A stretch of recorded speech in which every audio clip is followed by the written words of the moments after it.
right. Hey, welcome everybody. You got me and Mac here. Welcome back for those who've been with us for a little bit now. Um, Me and Mac, two things. For one, today's live stream is about Genesis and psychedelics. I think we're going to touch more broadly on psychedelics more broadly as well. But I think we're definitely going to drill in on kind of the thematic possibilities present within various interpretations of the Genesis account of the fall and the like. But before we even do that, I wanted to say that since our last live stream, it has been both Mac and I's birthday.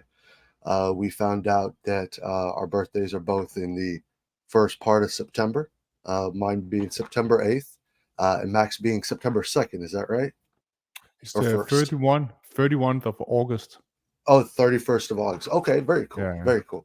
Yeah, yeah. it's funny. In my family, we got uh yours is the 31st, my uncle's is the first, my aunt's is the second, mine is the 8th, one of my niece's sister, so I guess she's not technically family, but hers is like the 6th. And then we have a couple others in one of my nieces is in September too. I think the 15th or the 18th or something. So yeah, we have a lot of Virgo birthdays in my family, and but yeah, I think you were right on when I reached out and said something about that. You said it makes a lot of sense, and I would agree. I would Yeah, agree, just exactly. Exactly. personality wise. So yeah, hey Mac, I know we touched on this a little bit, but how you been doing? Really good, man. I think my life right now it's epiphanies every week. It's I'm searching deeper within myself to grow and find progression, and it's going so fast that it's my life seemed chaotic in a way, in the way that the development is so fast in my own psyche that I don't seem like I get a chance to stand on like dry land before I get like Uh-huh. swept away one more time by new insights. But it's not in a bad way. It's just crazy, and I think it only resonates this point with people who started doing serious introspection in the darkest parts of their psyche. That it's endless. I'm finding more dirt within myself, like more to be explored. That is just absolutely amazing. So, Yes. but it's so fulfilling that life just gets better and better the That's braver awesome. you are to dive into yourself. So it's yeah, Yeah, amazing, man. And how are you very doing, cool. Kale? Very cool. I'm very doing very well. Very well.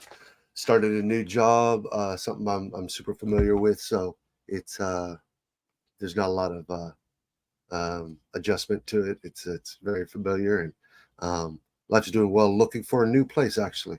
Looking for right now we're looking at a couple pieces of property that have some serious acreage to it. 5-6 acres.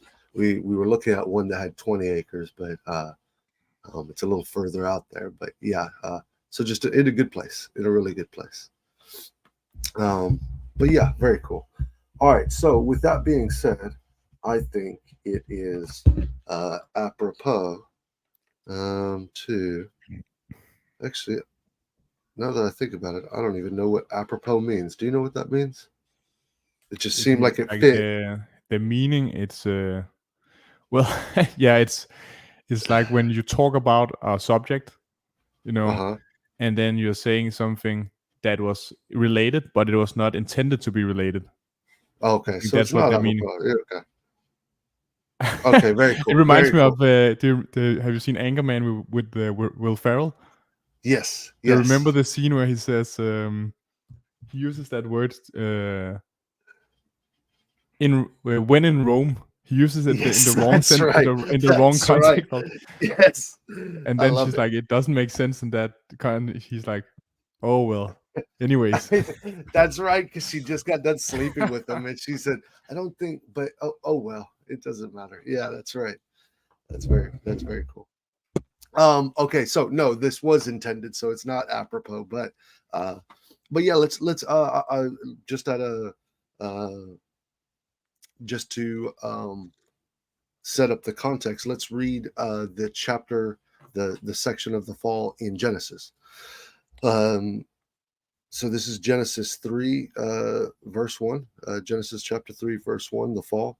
I'm reading out of the ESV. It probably doesn't matter much, but it said, now, and so here we go. It says, now the serpent was more crafty than any other beast in the field that the Lord had made. He said to the woman, did God actually say you shall not eat of any tree in the garden?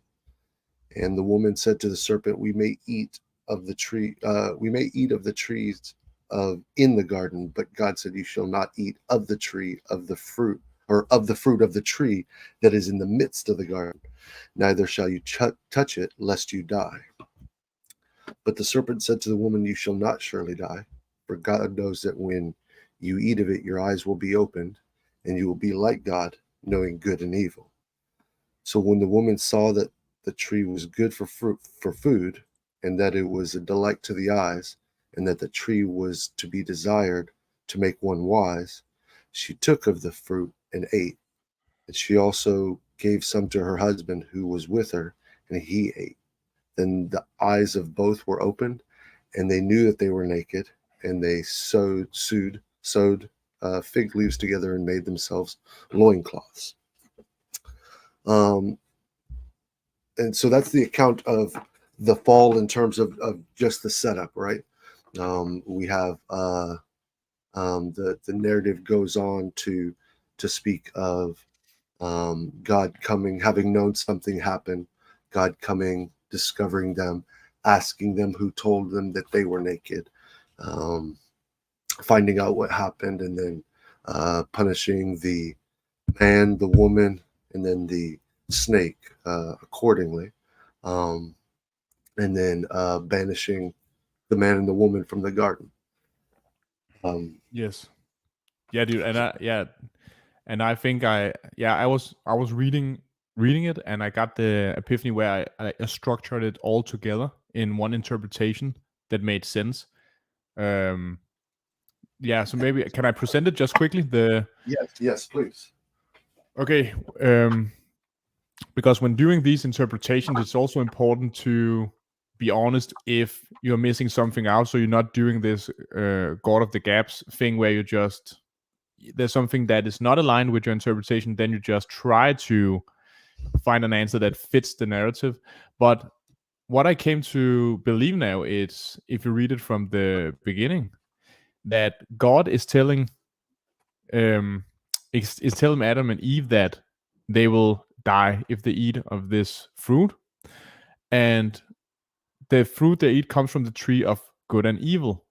So that means that first we have to understand that they are in some way in an unconscious state of knowing the difference and dualism of good and evil. They have no knowledge of this. There's knowledge of good and evil.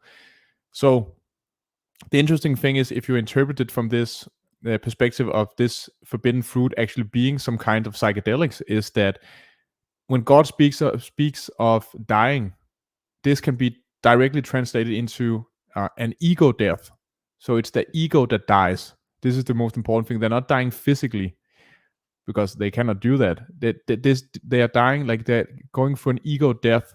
This is what because this is the experience of diving into and consuming a heroic dose of psychedelics. You will actually experience the sensation of dying. This is a universal experience. Then you don't even need to call it an ego death. You can just you get the experience. You get the fear, anxiety, like death anxiety, and when you let go, you actually die. You have the feeling of you're dead. No matter what the interpretation of the experience is, this is what you're experiencing: complete death from your physical body. So, and then what happens is they got told they will die. That creates the fear. Then the serpent, which we have to remember, was created by God. This is really key, because when we Yes, interpret this story, we just think that the serpent was somehow there arbitrary. No, that was a part of the creation. absolutely. Nothing is arbitrary in God's creation. So the serpent was created there with a purpose and intention, a reason, and tells Eve, "Ye shall not surely die." For God doth know that in the day ye eat thereof, then your eyes shall be opened, and ye shall be as gods, knowing good and evil. So what the serpent is saying, that they will not die when they eat it. But the interesting thing is they will be like gods when they eat it, and their eyes will be open. Mm-hmm. And the question then is, okay, they will not die because because they will not die physically, but they will have the experience of an ego death. That's why it says not surely die. It doesn't only say not die. It's really interesting to like pay attention to Absolutely. the details. You will not surely die, and then your eyes will be opened. And then the question is, open to what? Yep. And that's like when again the good and that's like in a broad spectrum. What happens when you eat a psychedelic? You get this broad perceptive vision. When you say eyes opened, it can also be translated into big what Carl Jung called the individuation process. You become more whole because you're open to more of the content of your subconscious mind. You're expanding your consciousness with so you can see. So you're getting more information in. And we know also from why psychedelics are extremely good regarding treating all kind of neurotic behavior and psychic diagnosis, is because it opens up for you to actually deal with post-traumatic stress, depression, anxiety, all this, because you'll for the first time, depending on if you are a victim or if you are the victimizer, with most times people are both in their lives. You could actually see now clearly good and evil. You can actually see the wrong things you did that you suppressed, and you can see the good things also, but you can also see the bad things others did. So now you have this, what people often describe as like clear moral intuition somewhere. People who have been almost sociopathic in their behavior can get in touch with their moral character, this virtuous character somehow, and they feel all this pain coming up from all the bad things they did, which is also something that happens often when people have near-death experiences. They have the same experience of seeing in like this 360-degree panoramic view, their timeline of everything bad they did to people, and they can feel it. It's so interesting because this is like, I think, what is meant, that they will experience this. So ego death, their eyes will be opened. They can suddenly see clearly the nature of reality. And that is important when they say they will be as gods, seeing clearly, understanding clearly, getting this divine intuition, and then knowing good from evil. So it's like, imagine if you take the stone ape theory, the way you tie it all together is that if you imagine humans in walking around in this animalistic primal state, and they're like a lion has no moral intuition about the consequences of not even eating a deer, whatever they're hunting. It's like they will play with it for fun, like bite it and just let it die. Like they have no idea that this no empathy for this animal. Humans also, as in the more primal stages, had less and less, the further you go back, less empathy, less understanding of the consequences. So at some point, the idea is that they came in contact, humans, these primal versions of humans, with the psychedelics, which for some reason expanded their empathy, their acknowledgement of other people they are able to connect with, enhanced the evolution of mankind towards cooperation instead of competition, as we see in the animal kingdom, and that enhanced our survival. So when they say you should that you can know good from evil and be as gods, then the idea is just that they could actually now see something that was already there. So in a weird way, you could argue that there is this objectivity of knowing good from evil, but it exists only to the degree you're conscious of it. So that means in a weird sense that even primates today, if we imagine they kept evolving into more conscious beings, that they would also gain this insight about their nature regarding their fellow primates. That's right. So it's like it's a potential there's in all biological organism to reach this level of consciousness where you can actually see, you can just perceive the consequences of actions morally. So in theory, every organism have this potential to grow and expand in this direction. So that's my just the quick take on it. that that is the to how to wrap it up in this interpretation of this forbidden fruit being psychedelic. And we also have the freaky thing about it is all the the old paintings, these frescoes of this of these forbidden fruits being painted as mushrooms. I can just show. I have I think I can share Are the you able? screen, right? Yeah, you should be able to. If you do not, I can mess with something. Let me just see if Let me I see here. can do it here. Present, share screen. Yeah, try to do that because I set it up to where if you share it, it'll throw us to the side and make the share element predominant, hopefully. Oh, perfect. At this stage. There we go. Yep. Okay, let me see. So here we have this one. Yeah, you can all see it now, right? Yep. Yeah, this one is from the 13th century chapel in central France. That shows the interpretation is, if you look at this, it's like this is a portrait of the forbidden fruit, Adam and Eve. It's nothing else than the what's the word of the 2 seconds? Just have the name of the mushroom here. That's the Amanita. Amanita mushroom, exactly. And you can see that if you look at the dots on the mushrooms portrayed there. The question is, and we have to remember that this is in the chapel in central France, 13th century. Why in hell should they be in contact with this mushroom that is psychedelic?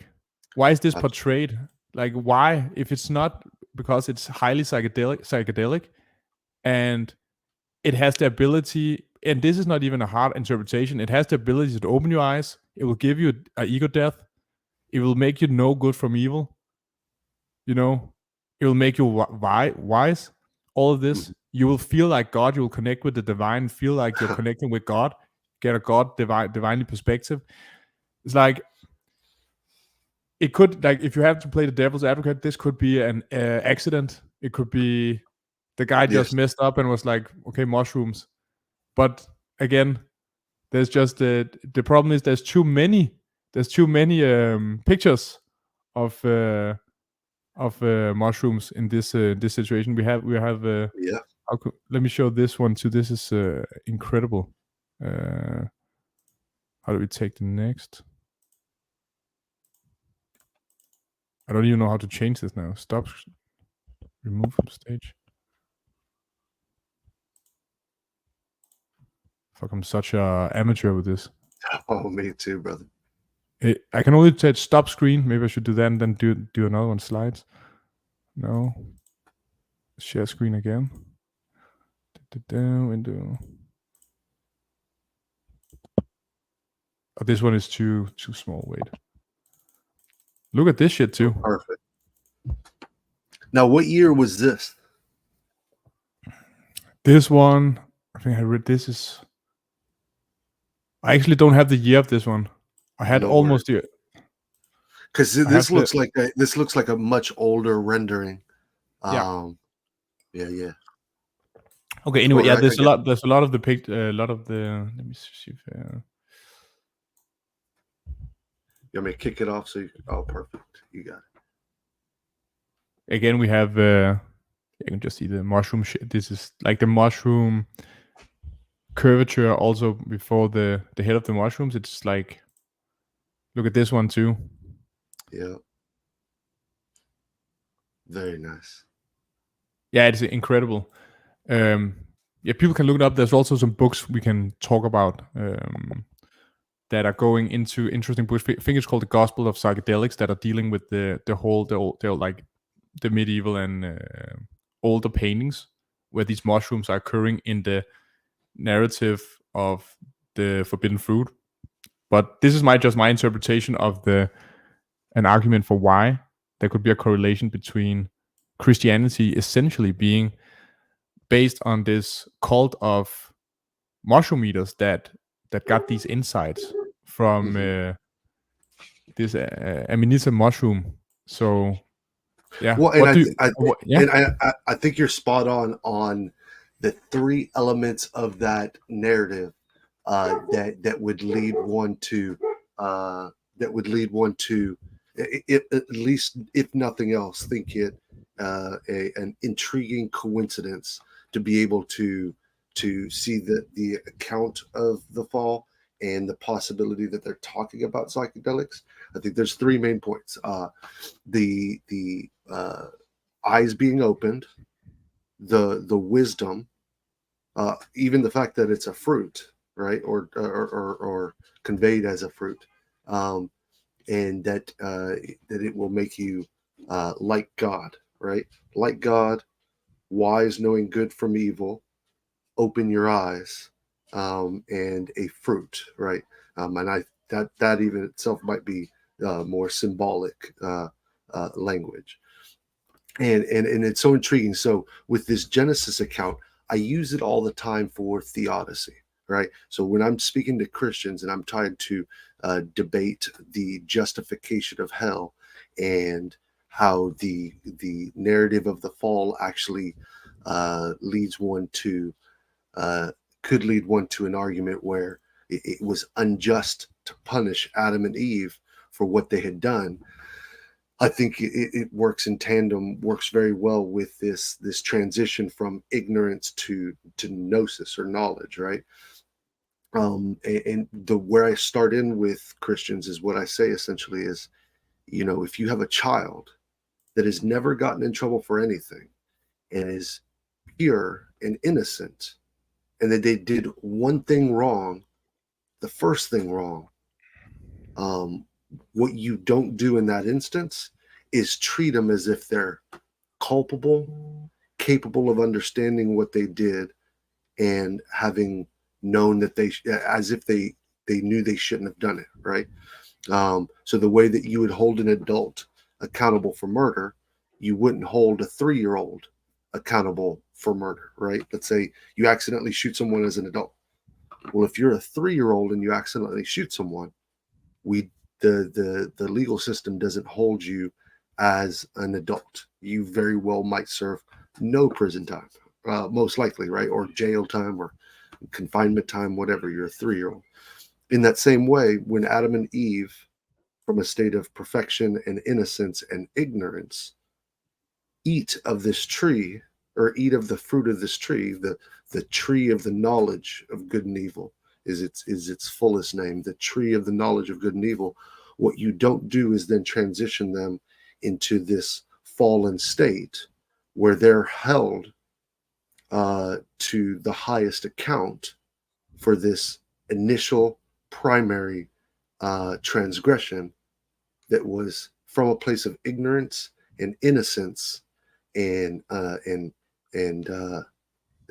ultimately it would render them unculpable, right? You couldn't hold them accountable for something that they didn't. We use it in the insanity plea here in the United States. I don't know about Europe broadly, or Denmark specifically, but in the United States, you could use the insanity defense if you were not aware of the consequences of your action at the time that you committed, or at the time you committed your actions.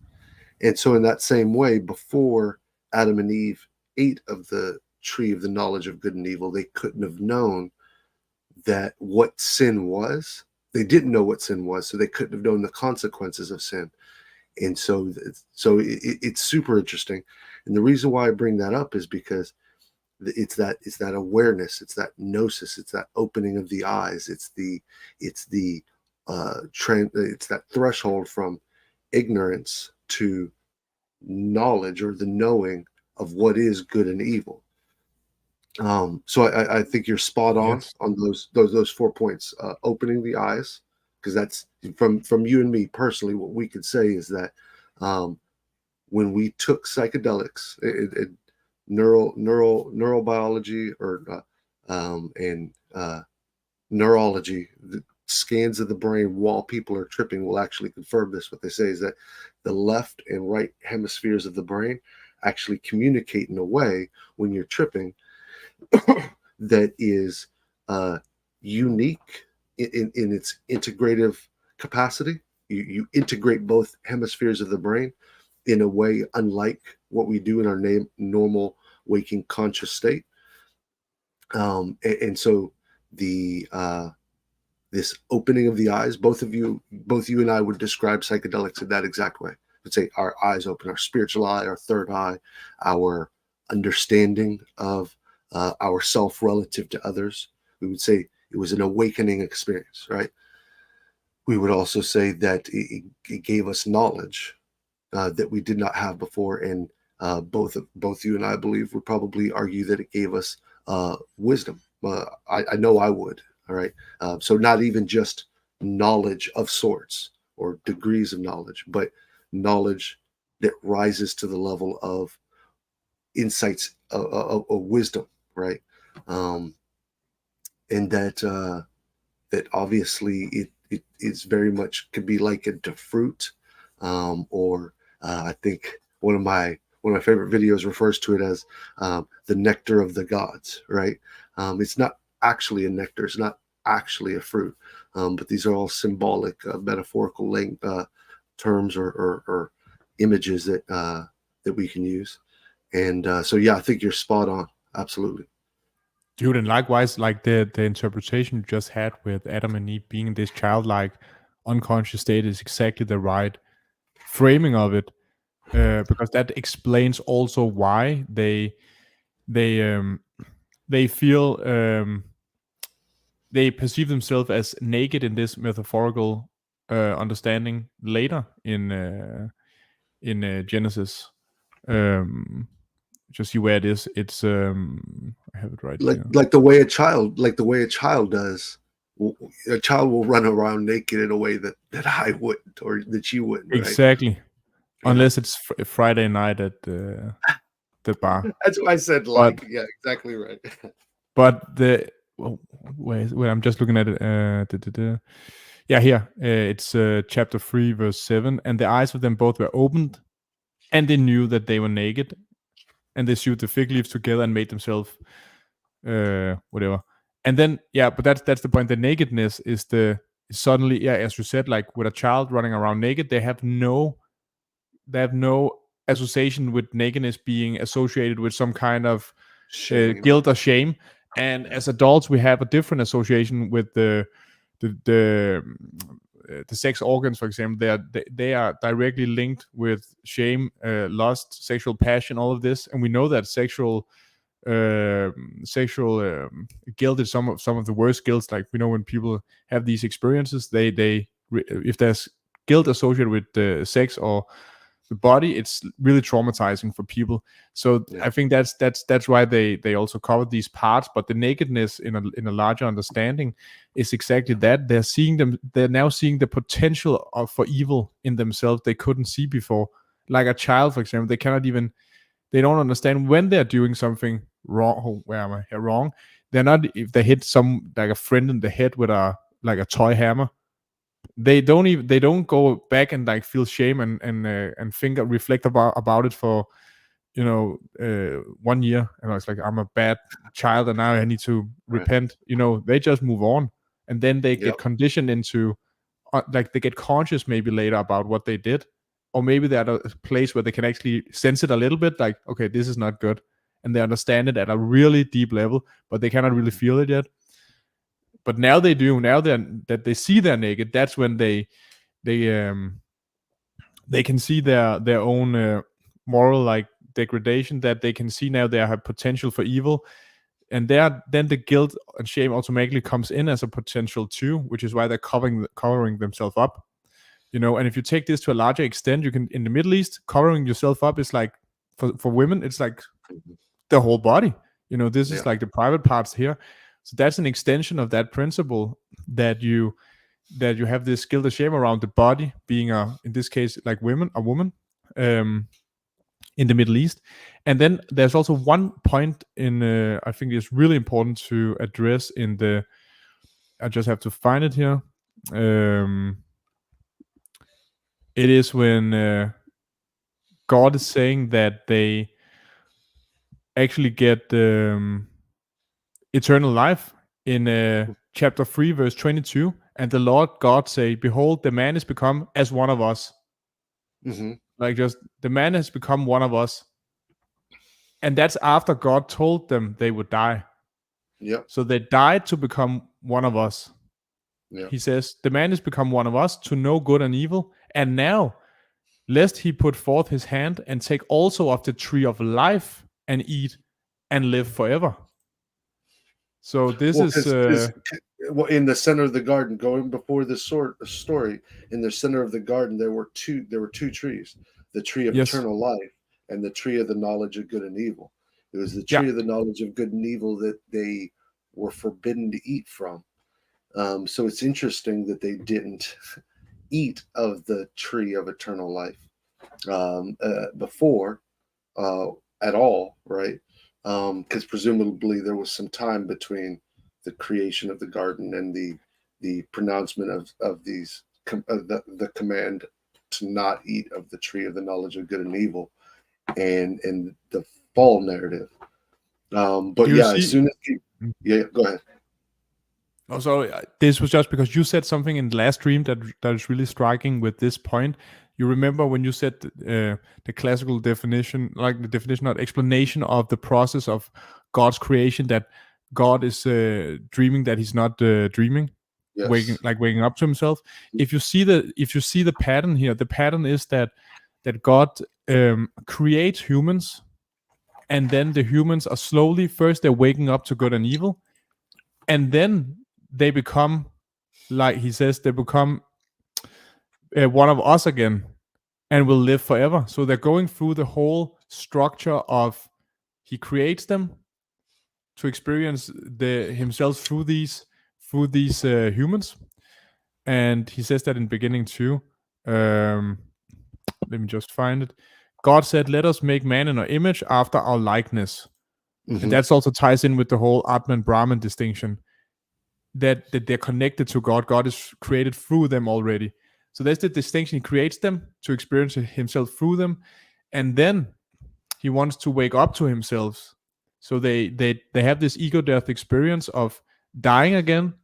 Only like they're living in ignorance, like Mm-hmm. this unconscious state. They don't know that they're created by God.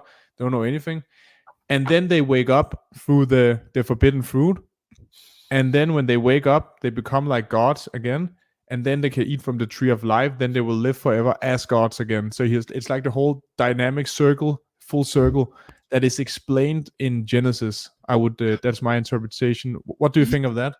No, I think not only are you spot on, but that I think it ties back into the stoned ape theory.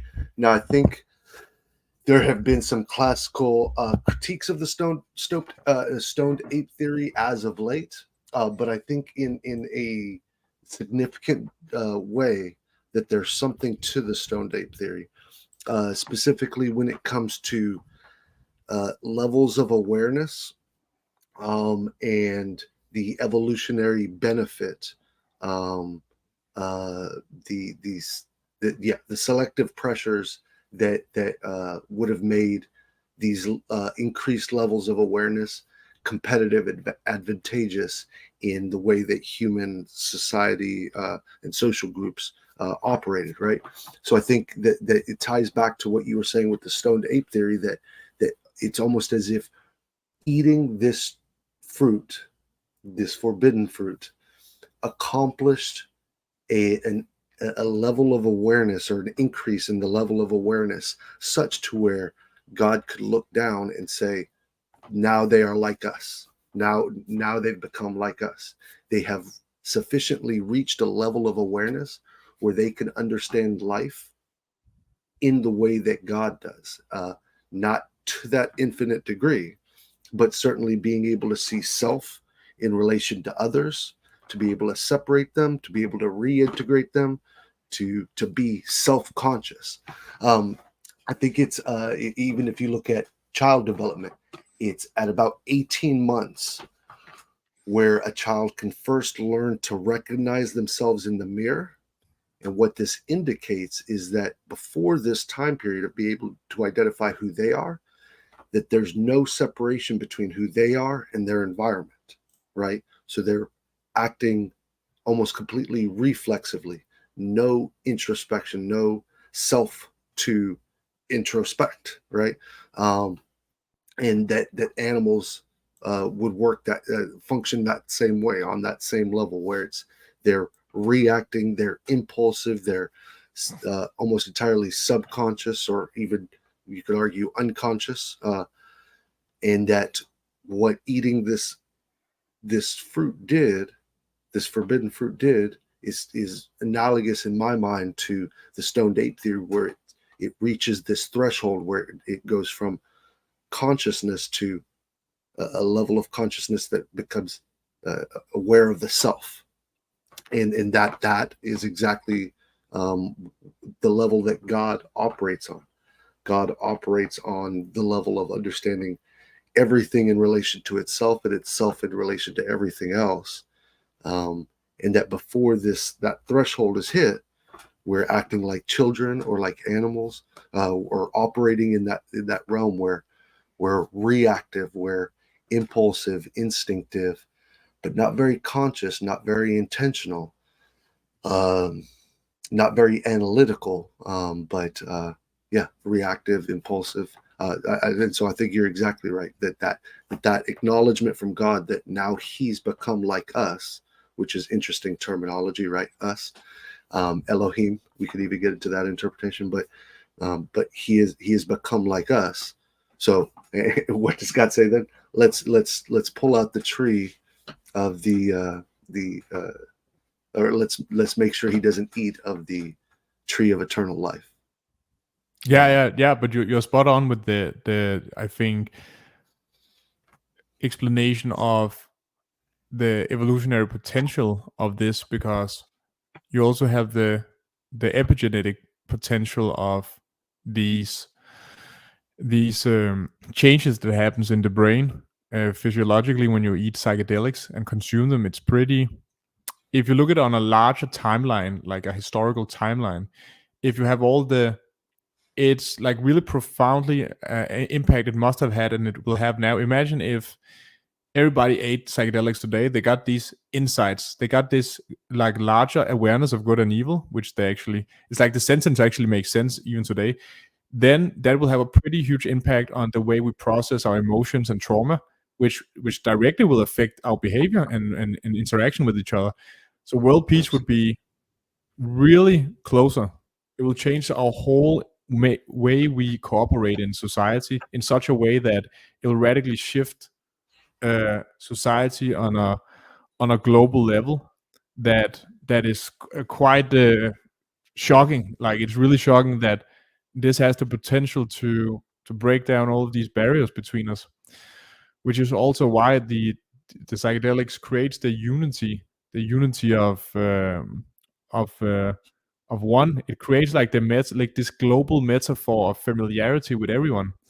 So it has the potential of breaking down these barriers. And uh, talking about evolution, that is a pretty big evolutionary step, going from this raw competition to extreme radical cooperation and understanding, feeling like moving and like evolving as a hive now, unified hive, instead of in this primal, more lower state of competing in different nations, different cultures. That you found finally the common um, theology and unity through this gnosis of insights that we all can get to. It's like logging on to the same Wi-Fi. Now we're using different Wi-Fi's that like we're Yeah, logging on to and we get our information from. Now we're getting from the same sky, the same cloud, it's the same data we're getting in, but now it's like in a raw form. It's not interpreted. It's not been filtered through culture. It's being filtered through like a more clean filter, so yeah, we can transcend our own culture, our own nations' belief structures, and actually meet each other at a realm that is beyond good and evil in that sense. And just one thing more I want to say that is really interesting to ask. It's a question. It's in chapter 2. No, wait, is it in chapter 2? Um, it's it's when God says, yeah, in chapter 2, verse 17, God says, "But of the tree of the knowledge of good and evil, thou shalt not eat of it." So one question would be, why would God tell Adam and Eve not to eat? That would be the question, right? If God wants them to wake up, why would He tell them not to eat it? And I have like one pretty advanced interpretation of that, but the interpretation would be is the exact what do children do when the parents, one of the ways they learn is the parents tell them to do one thing and they do something else. And this is clearly God saying you cannot eat this, and they do it anyway. They're like rebelling against God. They're rebelling R- against the authority. They're getting tempted by the serpent. But we have to remember still that the serpent was intentionally created, and God was all Yep. knowing, so He knew that the whole point of why the serpent was there. But what I think Uh, uh, essentially is the point here is that there's a hidden message that God is telling humans that never, never believe in false authorities like that is Himself in that way. That don't fall to the victim of this dogmatic religion that I'm proposing, that he that that's like it's like this hidden message of beware of the danger of dogmatic religious beliefs, because when you act on your when you have the rebellious thinking, the like mind of a progressive thinker, then you will actually get to the you will actually get to the get to me through the eternal life and become one of us. They couldn't have done that if they haven't rebelled against God. So they couldn't have become gods and you know get eternal life. That this is what God says Himself in Genesis, that now they can go to the eat of the tree of life and eat and live forever. mhm. This is what God says. This is and this is after they got the insight of good and evil.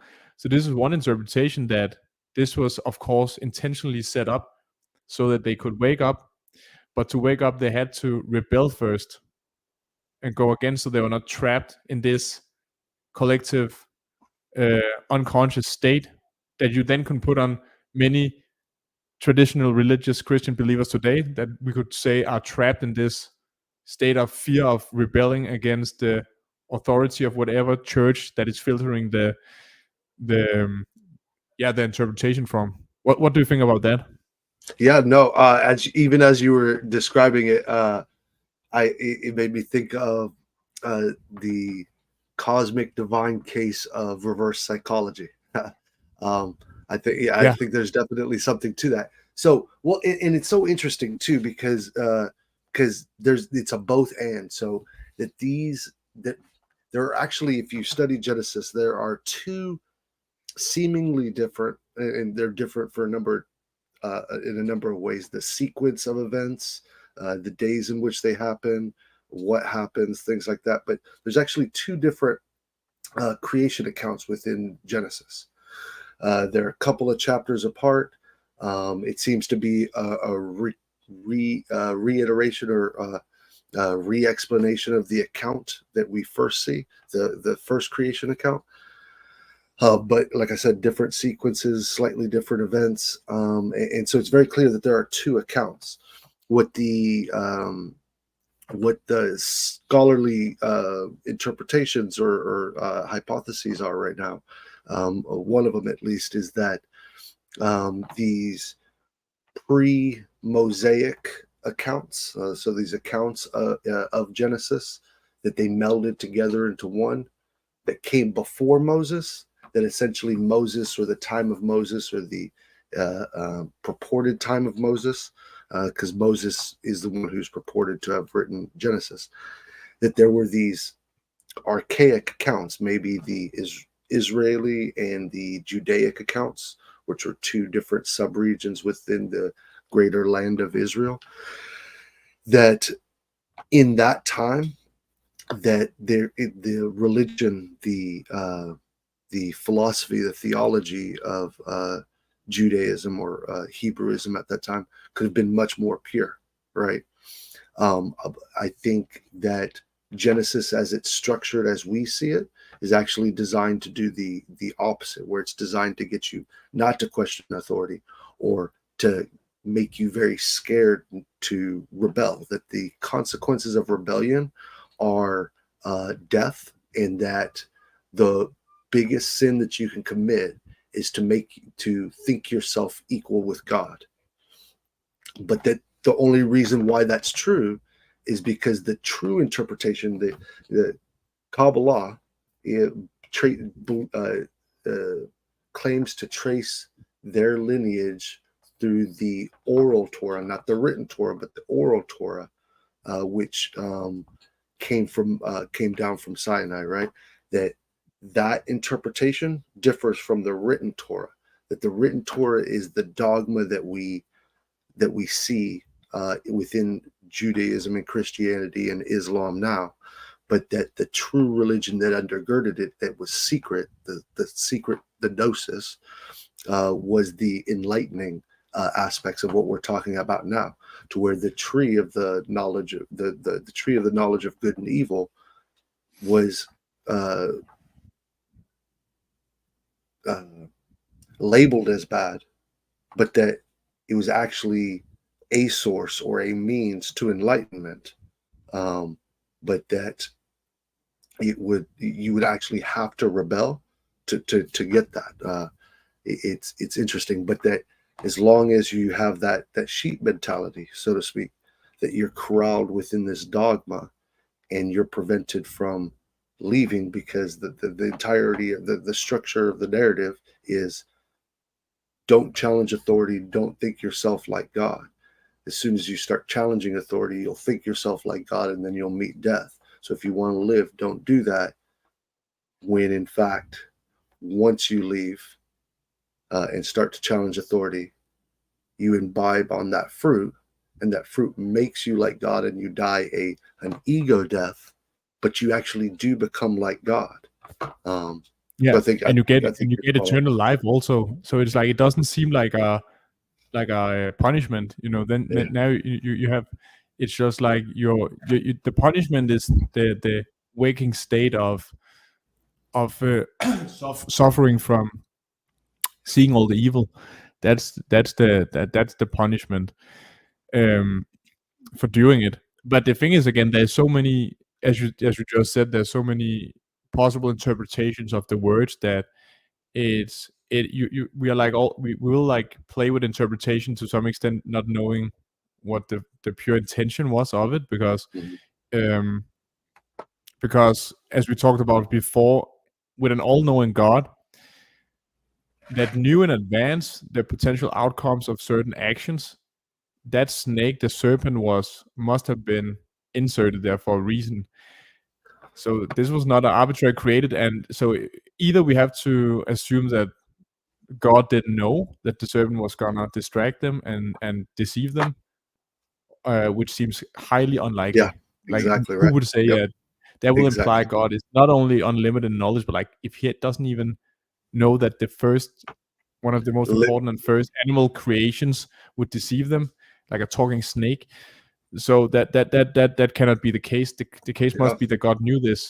So he set up the stage for the whole process of forgetting he was God through these unconscious humans that became conscious and was living through them, experiencing it for the sake of experiencing, or that he was limited in his knowledge to a degree that is even unimaginable if you are God. absolutely, And then you have absolutely. the whole God thing, that when we talk about humans as God, there's like two interpretations. There's the one where when people talk about it, that humans can make themselves as gods in the way that they feel like they can do anything without consequences. The nihilistic types. That's the religious critique that these people, which I would agree with, they are like existentially often just lost in reality. They have this feeling of just being lost. They have no foundation.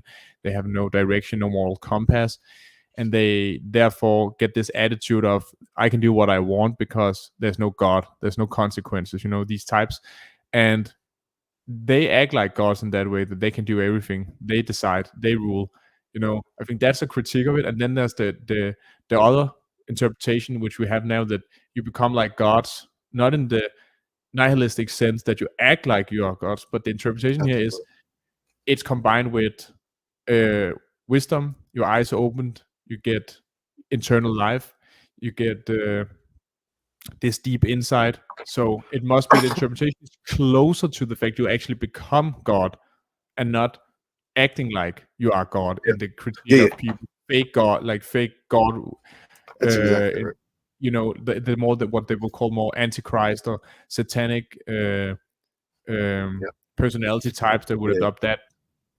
It's not a acting as if, but it's a realization of. Yeah. Yeah, exactly. It's a waking up to yourself as God, because as it said in the beginning, that you're created in His image and in His likeness. Again, with the distinction of like we had with the Atman Brahma distinction, that goes again here. That, and also he, let me see where he also says that in chapter 2 verse 7, and the Lord God formed man of the dust of the ground and breathed into his nostrils the breath of life, and man became a living soul. It's like he's breathing himself into, like Brahman into Atman, and then Yep. he became he, like when people say there's this dualistic distinction between man and God, we run into the same problem with the Cartesian dualism. The Swedish, I think it was the Swedish princess who asked Descartes when he was traveling, and he also, I think, it died in Sweden. Asked him like of this problem, like how something non-physical could interact and react with something physical, and Descartes really didn't have a good answer for that. So if you made the distinction already, if that's presupposed, yeah, you run into a problem, but that's only if you buy the dualistic position on a global level. If you buy it as on a like more uh, illusory level, then you don't have a distinction. You have it, but you don't have it as a fundamental thing. You have a non-dual understanding of the distinction, that it's just a you know illusory trick of the creation, that there's a distinction. And then when God breathed this living soul into man, it's all part of the same fundamental uh, not material, but um, whatever it is, consciousness, that it can be, it's able to do. So it's, the distinction is unreal. That's why it's possible to play with this distinction game, because it's not real in the first place. um if that makes sense, that it just Yeah. ties in with the God is like waking up into the man, becoming the man, which he already is. But then we can understand the distinction between man and God on a more uh, on a level of this just being a illusion, essentially. Yes. Yeah. No, I think you're exactly right. And actually, that I think we should do our next live stream on that. That I think you can actually use Nagarjuna's fourfold logic to integrate the three most predominant continental philosophers. Um, there's a great critique that a Christian apologetic by the name of Bonson, who actually brought presuppositional apologetics into Christianity. Well, his predecessor did, Van Til. But he says that one of the main critiques of continental philosophy is that Descartes is a dualist. Um, Spinoza is a Unitarian or a pantheist, and that Leibniz is um, a multiplicitous. He believes every individuation is its own God, so to speak. So he says, how could you have that one thinking everything's one thinking everything's two, and the other one thinking that everything is infinite? But I think Nagarjuna's fourfold logic can make sense of that. But that you're essentially right. It comes down to the illusory nature of reality and the ways in which you can make sense of it in that way, right? That the distinction between Adam and God was a distinction that God saw, but that Adam didn't see until he ate of the knowledge of or it wasn't even possible for Adam to see until he ate from the tree of the knowledge of good and evil, because his level of awareness was was not sufficient enough to be able to even begin to understand that there was no distinction where a distinction was perceived, right? That the distinction itself was illusory. Yeah, and if you take chapter 1 in Genesis in the beginning, this is really crucial because I totally agree. It says, "In the beginning, God created the heaven and the earth, and the earth was without form and void, and darkness was upon the face of the deep. Um, and the Spirit of God moved upon the face of waters, and God said, 'Let there be light.'" So you have this state on earth, you have heaven and earth that is created. So that's where the dualism got created. But God was existing prior to this dualistic creation. Yep. So that means that there was a non-dual state of pure Yes. consciousness, pure God before. So he Absolutely. created this dualistic creation, heaven and earth. And then what's interesting, he said, "Let there be light." And there was light, and God saw the light that it was good, and God divided the light from the darkness. Dualism again. Absolutely. Yeah.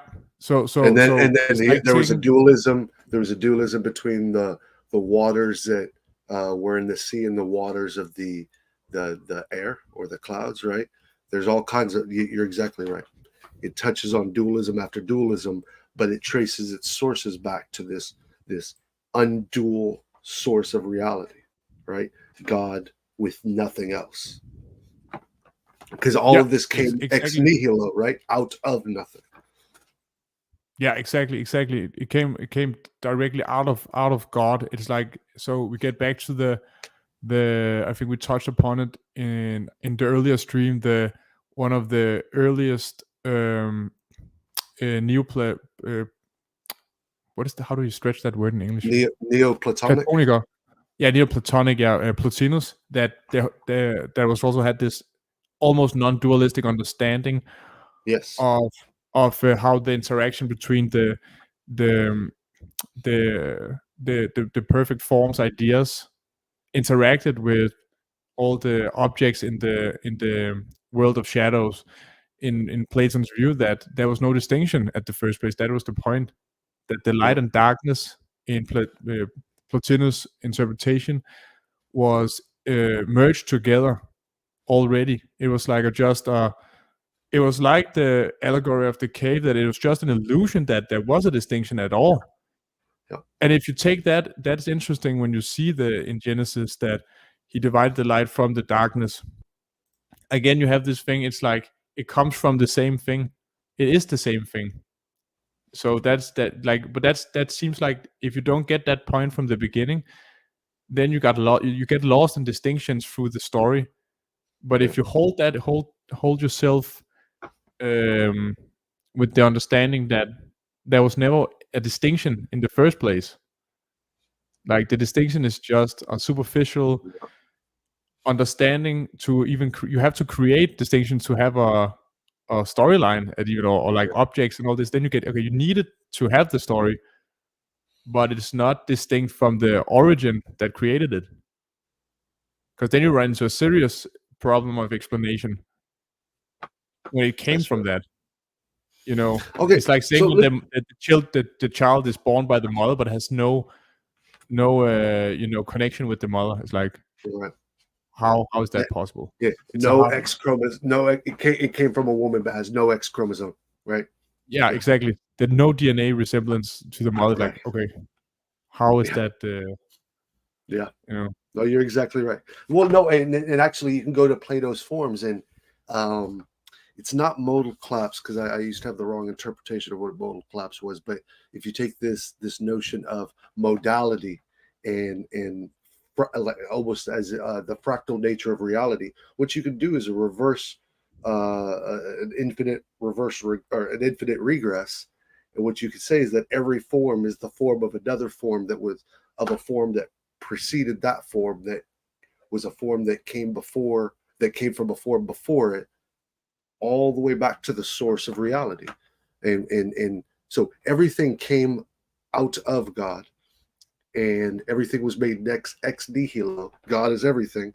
Ex nihilo means out of nothing, so that the nothing and everything are again Atman and Brahman, two sides of the same coin, and that God is the source of all things, and all things that are are reflected as individuations of finitude are actually finite expressions of the one singular infinite reality, which is God. You're exactly right. Exactly, Yeah, and it's really important if you take the first sentence, it says, "In the beginning, God created." But listen to that if you pay, like, it's so crucial. In the beginning, that means that prior there was only God. There yeah, was no yeah, time. yeah, It's yeah. all Yeah, that in the beginning itself created time. yeah. There's like in the Yeah, beginning. It's like prior to yeah, that there was no beginning. yeah, That means that there was there was no reference to time. So yeah, that means that yeah, the yeah, whole situation prior was timeless or transcendent time. There was no distinctions. So you end up in this non-dualistic realm of pure consciousness, pure God. Um, that is on where every word trying to describe that state prior to any beginning would just collapse back into a beginning, because you're using words that are must by definition create distinctions. So and then you end up with the classical Taoistic interpretations of God and all this, that you have to leave out explanations of that state prior to the beginning. Um, but from the beginning, of course, you can. That is like based on distinctions and conceptualization. You can understand it through conversation. absolutely. All right, so hey, let's do this. I have to go to work here in a little bit, so let's cut this short. But what I'd like to do, if you're willing to or up for it, is why don't we start a almost like a psychedelic series?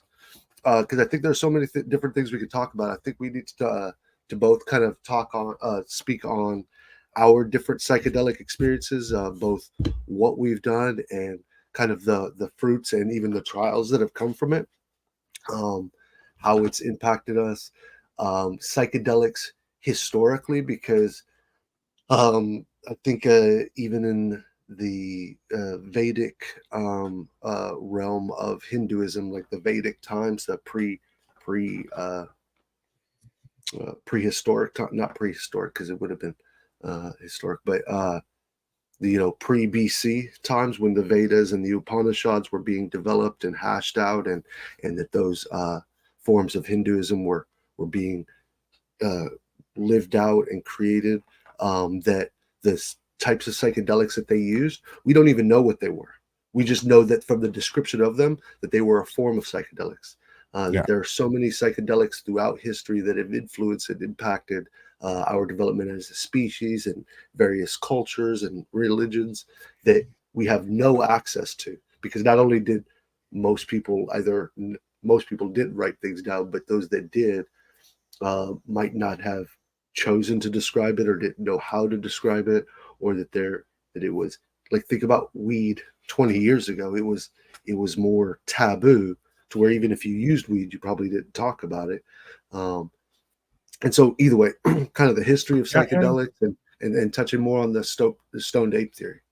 100%. It could be really interesting to talk about that and the whole and oh, I'm getting commercial somewhere. What the hell? Oh, it's just it On was YouTube going. I was just getting Danish commercials, and I was like thinking I got like psychotic for a second. But it's really true. Talking about oh psychosis as well. That's one of the yes, points. no, that's what I was about to say. Yeah, Yeah, yeah, exactly. Like like percentage of people getting a psychotic breakdown is pretty large. A lot of people are getting either full psychotic breakdowns spontaneously or through substances, or they get close breakdowns of psychosis or smaller psychotic episodes. That's like billions of people through history that must have had psychotic breakthroughs where they actually, which is aligned in some cases with a psychedelic experience. So a lot of these people could have also just got a lot of these people who got these insights could have gotten them from a spontaneous full deep psychotic breakdown where they just got all these insights. So there's many, we could talk about many ways that when the ego structure breaks down, there seems to be this universal phenomenon of getting the same structural insights, and then of course they get interpreted by your and filtered through your culture, and that's why we have all these beautiful religions, but they still have universal traits that points towards a common origin. And so it will be really interesting to talk about that, like the evidence for psychedelics and being available through all of the time periods where these major religions and schools was established. Absolutely. Yeah. So So yeah, let's keep up. Let's kind of make a point to at least have a couple more psychedelic streams, and yeah, definitely let's try to get that continental philosophy stream put up soon. Are you super familiar with continental philosophy? I know that you're well acquainted with kind of the European history of philosophy, and I'm assuming you know a lot about analytic philosophy. Are you familiar with a lot of that Germanic continental philosophy kind of stuff? yeah, but it's been a long time since I No studied. worries. But I Yeah. have all the notes. But it will be on for me a superficial level of Yeah. talking about it. And we could Sure. also Sure. do, of course, we will talk about psychedelics, and then we'll do a stream where we take psychedelics live, of course.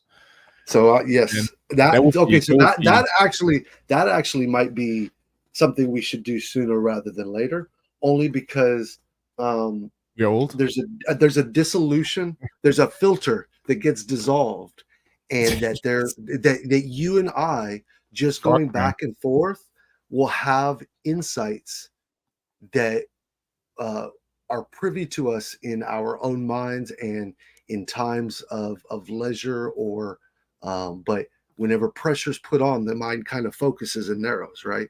And so we're very self-conscious, like we're naked or something. We're very Exactly, dude. self-conscious that we're being recorded. If we could dissolve that filter, And it become like might be gods. it become like gods. It might be it might get ridiculous. I know it will get ridiculous at certain points, right? Or whatever. But then all of a sudden something will happen and we'll have an insight that we have often enough or that we know subconsciously just as a matter We of are fact. naked suddenly. We are, but all of a sudden we're naked. Not That's exactly right. metaphorically, suddenly we're just fuck, man. That's right. That's Dude, yeah, exactly if right. when the video gets shut down, we like but dude, yeah, let's for sure. I done Let's that do before. that. Like I actually did that, like recorded myself full tripping because just to record my insights and where I speak, and watching it afterwards is I look like ready for a psychiatric ward, like, but it's at the same time it's like this guy makes sense, you know. I have That's it. shit are coming, but it's a fun way because you, as you said, you become more authentic because you break down Yes. all of Yes. the ego's limitations and resistance towards Yeah. you know, being yourself 100% and letting you speak freely. So it's a crazy way. I've seen some YouTubers do it, and it's pretty touching. Like this shit comes up when you do it. So it's another Yes. it's a new way of doing it, new way of debating Yeah. and talking. Yeah, that's it. That's it. All right. Well, with on that note, planning on doing that very, very soon. Mac, appreciate your time. Everybody who ends up tuning in, we appreciate you as well, and hope to come back to you soon. Everybody, Yeah, take it easy. likewise, brother. Thank you for the talk, and yeah, see you in the next live stream. Likewise, brother. Bye. Take care.